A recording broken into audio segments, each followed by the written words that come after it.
The movie begins with a young man named Jun Woo who wakes up one morning and decides to skip school. Instead, he wants to spend the day playing computer games. He finds a note from his mother asking him to go out and buy food and household supplies, but Jun ignores it and heads straight to his computer to play online with his friends. While they're playing, one of his gaming buddies suddenly shouts, "Turn on the TV now and check the news." Jun, curious, switches on the television. A news anchor is speaking, but suddenly the broadcast cuts off. He grabs his phone but finds that there's no signal. Looking out the window, he sees people running in panic, some attacking each other for no apparent reason. Then, to his horror, he witnesses a girl viciously biting another woman in a disturbing scene. Jun is stunned and doesn't understand what's happening, and no help is arriving. Soon after, he hears people shouting inside his apartment building. He peeks through the peephole but sees no one. Just as he's about to open the door, his neighbor bursts in. The man frantically tells Jun, "Everyone outside has gone crazy. My own brother came into my house completely transformed into a zombie. He tried to kill me. Please let me stay here for a while."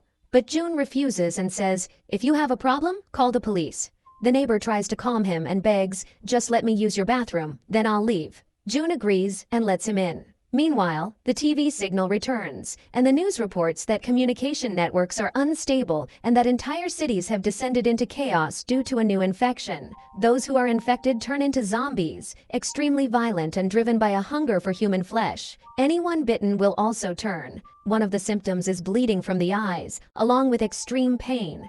Jun suddenly remembers his neighbor in the bathroom and, sensing danger, goes to grab a knife. The neighbor walks out, covering a wound on his neck. Jun raises the knife defensively. The neighbor tries to calm him, insisting, "I'm fine, I just need to stay for 1 hour." But Jun notices blood on the man's hand and begins to panic. Not long after, the neighbor's eye starts bleeding. He glances at the mirror, lets out a horrified scream, and his body begins convulsing violently. His limbs twist unnaturally until he fully transforms into a zombie and lunges at Jun, trying to bite him. Jun fights back, managing to shove him out of the apartment and stabs him as the zombie tries to force his way in. Jun locks the door just in time. Through the peephole, he sees a giant zombie attacking his neighbor's body and devouring it. Jun is in complete shock and doesn't make a sound. Terrified the zombie might hear him, blood starts seeping in under the door. Jun, frozen in fear, drags a large refrigerator in front of the door to block any intruders. He rushes to the sink, splashes his face, hoping this is all just a nightmare. But it isn't. It's real. He tries to call his sister, but the network is too weak. Then a message from her finally arrives. It says, "Don't worry about us.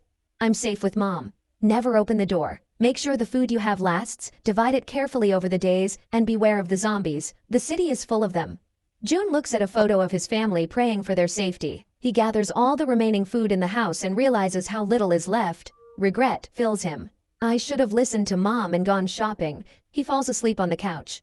The next morning, the news reports that the outbreak is getting worse. More people are turning into zombies. A reporter asks a doctor what people should do. She replies, "Zombies become extremely violent and unpredictable. Everyone must stay inside, lock up securely, and store enough food for at least 2 months. No one should leave their homes until further notice." Jun sees people online posting photos with their names and addresses, begging the army and police for help. Inspired, he writes his own details on a piece of paper, takes a photo, and uploads it in hopes of being rescued. He watches a video of someone stepping out onto their balcony, holding up their phone, trying to catch a signal, and they succeed. But then the person loses balance and falls from the balcony. This gives Jun an idea. He attaches his phone to a drone and connects it to his VR goggles to control it. He flies the drone into the sky, surveying the destroyed buildings and wandering zombies below. He flies it higher in search of a signal. It works. He gets 1 bar and quickly tries to call his sister, but just as the call is about to go through, the drone's battery dies and crashes, taking his phone down with it. Hopelessness consumes Jun. He slumps at his computer and tries to play games to kill time, but the network is still down. That night, he hears strange noises from the street. He peeks out of the window, but suddenly, a gunshot narrowly misses him.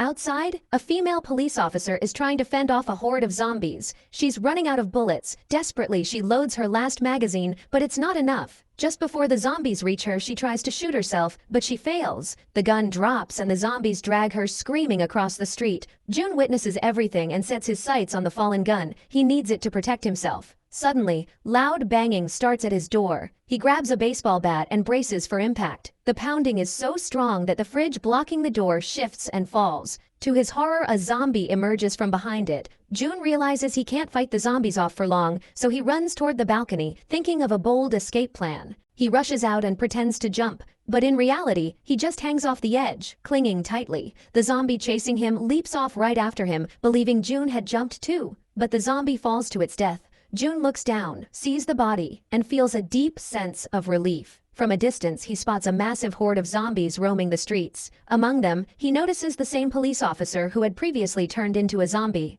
June quickly shuts the door to his apartment and nails it shut with planks to prevent any more intrusions. As he assesses the damage inside, June sees that all the food he had left has spilled out of the fridge during the earlier zombie attack. He feels crushed. This was the last of his supplies. Just then, he hears a woman screaming in the street. He grabs his tablet and starts recording a video saying, "This is my second day locked inside the house. I don't know what to do. I feel like it's a miracle I'm still alive."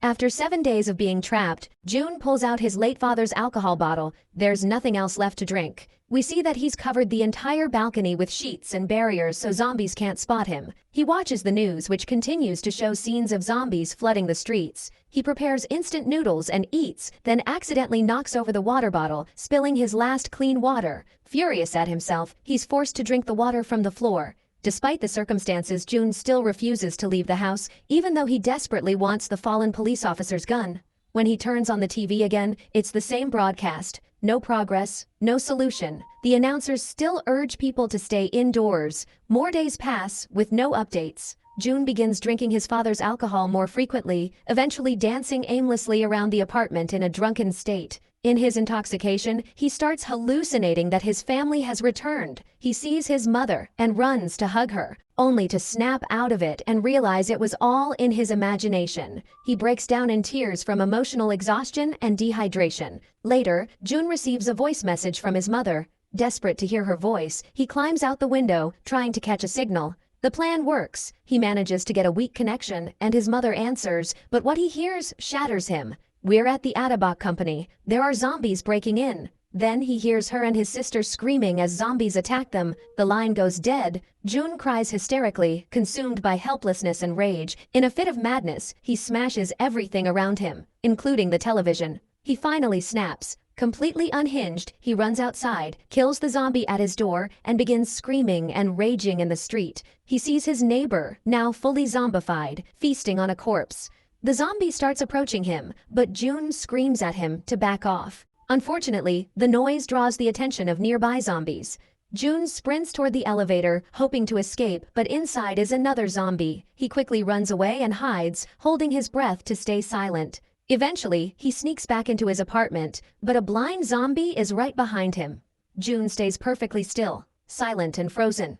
Luckily, the blind zombie passes by without noticing him. He finally makes it back into his apartment, but the sound of him locking the door draws the zombies' attention. They begin pounding on his door. June holds the doorknob tightly, resisting with all his strength until the zombies eventually give up and walk away. 20 days have now passed. June has finished all the alcohol. He looks outside and sees electrical substations exploding. Soon, the entire building loses power. Hopelessness sets in. He picks up his camera to make one last video but can't even utter a single word. Emotionally destroyed, he decides to end his life. He ties a rope and prepares to hang himself. As he begins to lose consciousness, a red laser suddenly shines on him from the apartment building across the street. It points to a board that simply says, "No."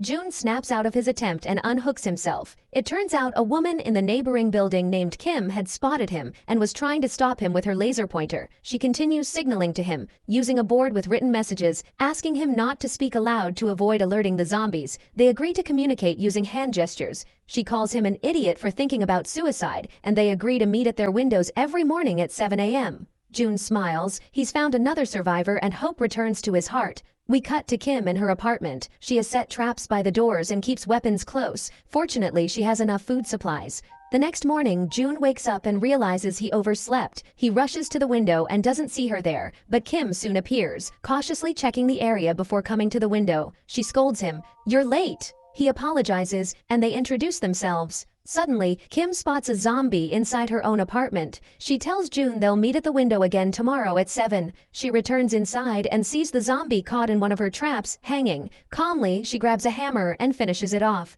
That night, it starts raining. June and Kim take the opportunity to collect rainwater using every cup and bowl they can find.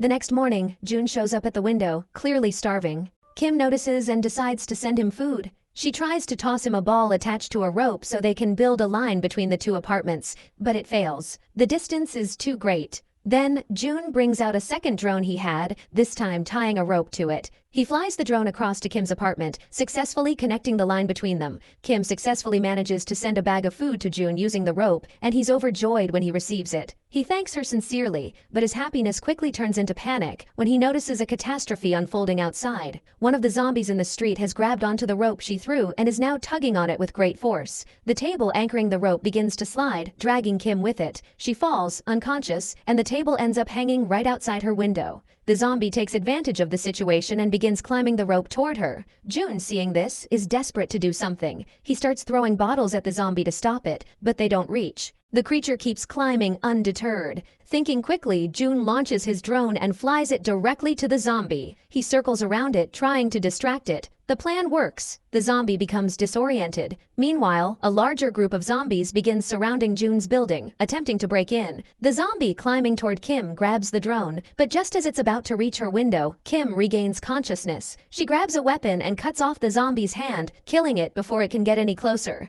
The zombies below scream in rage at her. Meanwhile, June wraps duct tape around his shoes to muffle the sound of his footsteps and grabs a stick. He sneaks out of his apartment and spots a part of his neighbor's body on the ground. He takes the neighbor's keys and breaks into the apartment. Inside, he heads straight to the fridge, taking all the food he can carry. In one of the rooms, he finds a corpse lying motionless. He cautiously checks if it's alive or dead. Suddenly, a zombie lunges at him from behind. June uses the dead body as a shield and escapes, running for his life, but luckily makes it back to his own apartment safely. Relieved, June enjoys the food he collected and prepares a portion to send to Kim, along with one of the walkie-talkies he found in the other apartment. The next day, they communicate through the walkie-talkies. June is thrilled to finally talk to someone again. Kim thanks him for the food, admitting she ate it all. June responds, "I should be the one thanking you. You saved my life." But Kim humbly replies, "I didn't save your life. You wanted to live. I just gave you a reason to hold on." June smiles, telling her, "Either way, if it weren't for you, I wouldn't still be here." They change the subject and begin cooking at the same time, sharing casual conversations throughout the day. They get to know each other more. Kim confesses she's afraid of heights. June is surprised, saying, "How can a woman who chopped off a zombie's hand be afraid of heights?" Kim laughs and says, "I don't think of them as people anymore. That's why it was easy for me."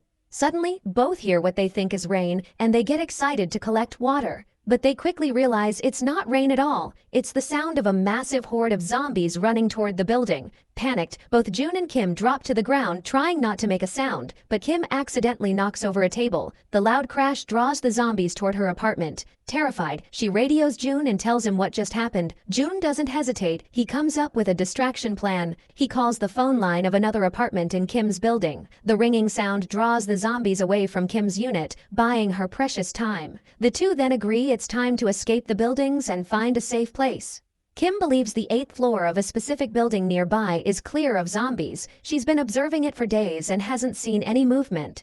Determined, Kim decides to go first. She ties a rope to herself and climbs out the window. On her way down, she encounters several zombies, but she fights them off with precision, using her weapons and sheer determination. Despite their numbers, she handles them like a pro. June watches in awe. She retrieves the gun that was lying on the ground, but just as a zombie is about to bite her, June rushes down and joins the battle. Together, they fight side by side, fending off the creatures. They manage to escape and run toward the building Kim mentioned. Once inside, they slam the door shut, but the glass is weak and won't hold for long. The zombies begin smashing it. June and Kim quickly rush to the elevator, barely making it in time, and enjoy a moment of safety. They reach the 8th floor and begin inspecting the hallway. There's no sign of any zombies. They try opening some of the apartment doors, but all are locked. Then, they suddenly see a zombie approaching from behind. Within seconds, a whole army of zombies appears. June slams down a large iron gate across the hallway to delay the horde, buying them time, and begins attacking. Eventually, Kim manages to open the door of one of the apartments, but suddenly someone pulls her inside. That person throws a smoke grenade to cover their movement and calls for June to follow. June rushes in, and for a brief moment they find safety. But Kim is suspicious and asks, "Who are you?" The man introduces himself as Xiang and says, "You should be thanking me." Kim is still confused and says, "I was sure no one was on the 8th floor." Xiang responds, "I thought I was the only one alive in this whole area."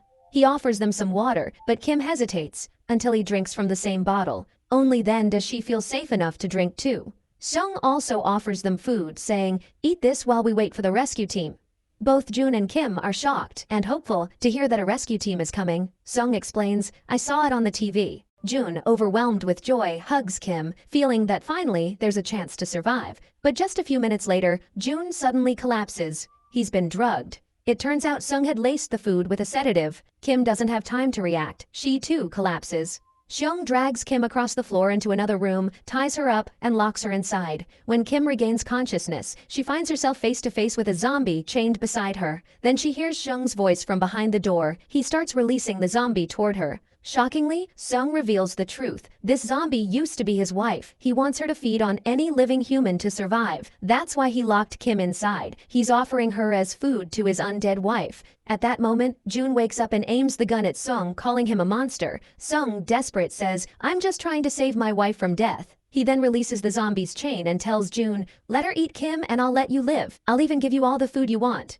He pleads with Jun to agree, but Jun struggles to hold on to the chain. It slips from his hand, and the zombie moves closer to Kim, who screams in terror. Jun tries frantically to open the door, and Sung falls to the ground. Then suddenly, Kim goes quiet. Thinking it's over, Sung opens the door to check, but his zombie wife turns on him and attacks. In that moment, Kim grabs the gun and aims it at them. Sung does nothing. He lets himself be eaten. "Let her feed," he says, offering himself willingly. Kim, with no other choice, pulls the trigger and kills both Seung and the zombie. But the gunfire echoes through the building, and every zombie in the area hears it. They begin swarming toward the apartment. Kim and Jun hear the growls and pounding footsteps. Dread sets in. They fear this is truly the end. Kim hands the gun to Jun and pleads, "Shoot me." Jun, shocked and crying, hesitates, but before he can do anything, they suddenly hear the sound of helicopters above. They rush to the window and spot military helicopters circling. Quickly, they head to the rooftop, throwing smoke grenades as signals and fighting off zombies along the way.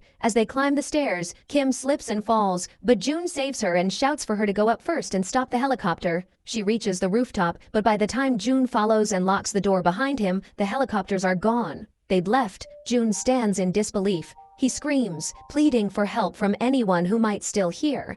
The zombies break through the rooftop door and charge toward them. Jun shoots two with the last of his bullets, but then the gun clicks empty. Just as they brace for death, a military helicopter suddenly appears and opens fire on the zombies. The soldiers shoot every last one of them, clearing the rooftop. They call for Jun and Kim, who climb aboard. The helicopter lifts off into the sky. They're safe. As they fly over the ruined city, they hear a radio broadcast announcing that over 50,000 people have been infected. The city has become nearly uninhabited. Then the broadcast mentions how the military discovered Jun's location, thanks to the photo he uploaded online. And with that, the story comes to an end.